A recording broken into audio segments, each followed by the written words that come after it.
네, 안녕하십니까. 박정호입니다. 네, 이번 방송 LG전자에 대해서 이야기해 보도록 하겠습니다. 영상 하단에 좋아요 한 번씩 눌러주고 이야기 시작해 보도록 하겠습니다. 우선 LG전자가 오늘 하락이 나왔습니다. 일단은 지수 자체는 플러스로 어쨌든 뭐 좋은 흐름이 안 나오다가 어쨌든 플러스로 마무리가 됐는데, LG전자는 꼬리가 달리긴 했지만 음봉으로 마감하면서 시장보다는 약했다라고 볼 수 있겠고, 그런 가운데서 지난 금요일에 음봉이 좀 크게 나왔었고 오늘 재차 이렇게 음봉이 나왔습니다. 그래서 어떻게 보면 좀 잡아주는, 이 하락을 잡아주는 캔들로도 해석을 할 수 있긴 하겠지만, 그러한 흐름이 지금 계속적으로 지지를 잘 해줬던 120과 60의 이동평선을 완전히 깨면서 종가를 형성했다는 거죠. 그래서 굉장히 하락폭이 그렇게 크진 않지만 저는 굉장히 좀 안 좋은 캔들이 오늘 형성된 거 아니냐라고도 좀 생각이 드는데, 그래서 결론적으로 보면은 조심하자라고 이야기를 드릴 수가 있겠고, 그러한 조심해야 되는 포인트들을 좀 더 짚어보는 시간이 되도록 하겠습니다. 우선 보면 일단은 오늘의 저가를 이탈하지 않는다면 조금 반등을 주면서 16만원에 대한 도전은 분명 어느 정도 나오겠지만, 이 음봉을 한 번에 좀 해결하기에는 분명히 조금 힘들 것이다 라고 좀 생각이 들고, 지금 차트를 좀 더 크게 보면 그동안 계속적으로 흐름이 좋았어요.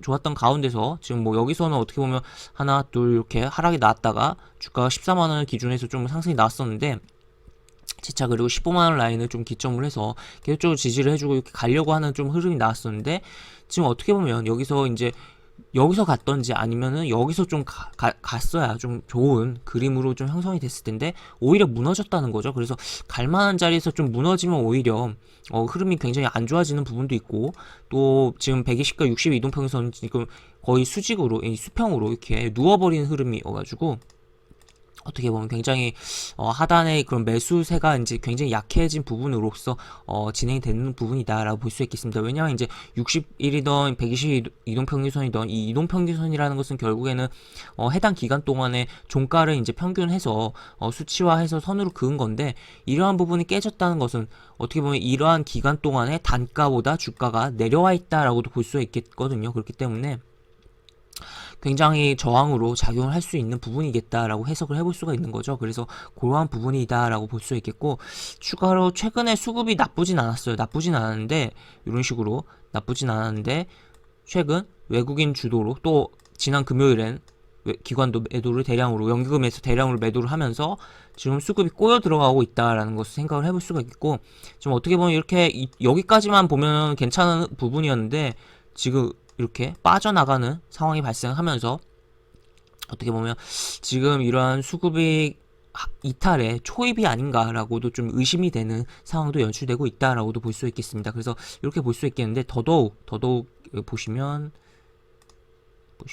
여기 오늘 굉장히 공매도가 급격하게 증가한 흐름이 있습니다. 최근에 공매도가 팍 두 자릿수로 증가를 하고 주가가 크게 하락을 하는 케이스들이 다음날 추가로 하락을 하는 케이스들이 있고 하기도 한데, 어쨌든 오늘 이런 식으로 음봉이 나왔는데, 이러한 뭐 거래량 속에서 비중이 두 자릿수로 증가를 했다. 물론 여기서도 두 자릿수가 있긴 했어요. 그렇지만 계속적으로 한 자릿수가 유지됐는데 두 자릿수로 증가를 했다는 거죠. 심지어 120과 60의 이동평균선이 깨진 상황 속에서, 특히나 연기금이 금요일날 매도가 많이 나온 상황 속에서 라는 거죠. 그래서 추가적인 공매도가 계속적으로 진행이 되지 않을까에 대한 우려가 있는 상황이고, 그러한 부분에 있어서 조심하고 도망가야 되는 상황 아닌가라고도 좀 생각이 듭니다. 그래서 일단은 보유자 입장에서라면 오늘 저가가 이탈이 나온다면 반드시 좀 로스컷을 손절을 좀 진행을 해서 현금 비중을 확보하는 게 바람직하지 않을까 싶고, 미보유자 입장에서라면 최소한은 15만원 내지 뭐 그 다음에 뭐 14만원까지 하락이 나왔을 때, 그 다음에 이제 나온 후에 여기서 지지를 받고 조금 수급이 개선되는지 여부를 체크를 한 후에 살펴보는 게 나을 것 같다라는 의견을 드릴 수가 있겠습니다. 그래서 지금 뭐 시총 상위 종목들 내지 뭐 대형주들의 흐름들이 전반적으로 뭐 수급도 꼬여 들어가고 있고, 공매도도 어느 정도 뭐 갑자기 뭐 두 자릿수로 증가를 하는 부분도 있고, 또 120 이동평균선을 깨버리고면서 하락들이 나오는 종목들이 굉장히 뭐 눈에 여러 개 종목들이 보이고 있는 상황 속에서, 지금 이러한 지금 시장에 굉장히 뭐 변동성이 있고 좀 불안정한 흐름 속에서 가뜩이나 그러한 가운데서 이렇게 장기 이동평균선을, 주요 이동평균선 중 가장 장기라고 할 수 있는 120 이동평균선을 이탈한 종목이 발생을 했을 경우에는 유의를 하고, 또 이제 어떻게 보면 리스크 관리를 해야 되는 거 아닌가라고도 생각이 듭니다. 그래서 어떻게 보면 중형주나 이제 소형주 같은 경우는 사실 이런 거 이동평균선 깨도 이제 한 방에도 회복도 하고 그런 부분이 있는데, 특히나 만약에 이런 구간이죠. 이러한 뭐 아예 역배열로 들어갔다가 이제 약간 뭐 이동평균선이 이렇게 내려오다가 좀 가게 이제 완만해지면서 이렇게 들락날락 하는 구간이라면 상관이 없는데, 차라리 확 이렇게 올라오면서 이제 확실하게 추세를 잡았던 가운데서 이게 오히려 이렇게 기어버리고 이것을 깨버린다면 굉장히 좀 부담되는 부분이다 라고 생각을 해볼 수가 있겠습니다. 그래서 지금 이러한 차트들이 좀 많이 형성되고 있는 것도 같아요. 그래서 굉장히 이런 뭐 종목을 보고 지수를 봤을 때도 이제 좀 그런 지수에 대해서 좀 불안감이 있는데, 하여튼 이런 것도 좀 생각을 해보면서 개별 종목적으로는 이제 리스크 관리를 좀 필히 해야 되는 상황의 LG전자다라고 볼 수 있겠습니다.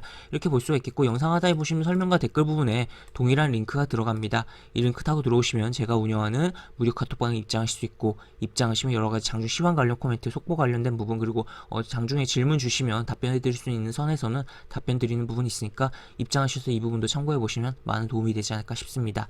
입장하시면 채팅방 상단에 공지 끝 꼭 읽어주시기 바라며, 해당 그 링크로 입장이 안 되시는 분께서는 그 링크 밑에 링크가 하나 더 들어갑니다. 이 링크로 접수해 주시면 이제 입장 도와드린 부분이 있으니까 이 부분도 참고해 주시기 바랍니다. 이상 박주영이었습니다. 네, 감사합니다.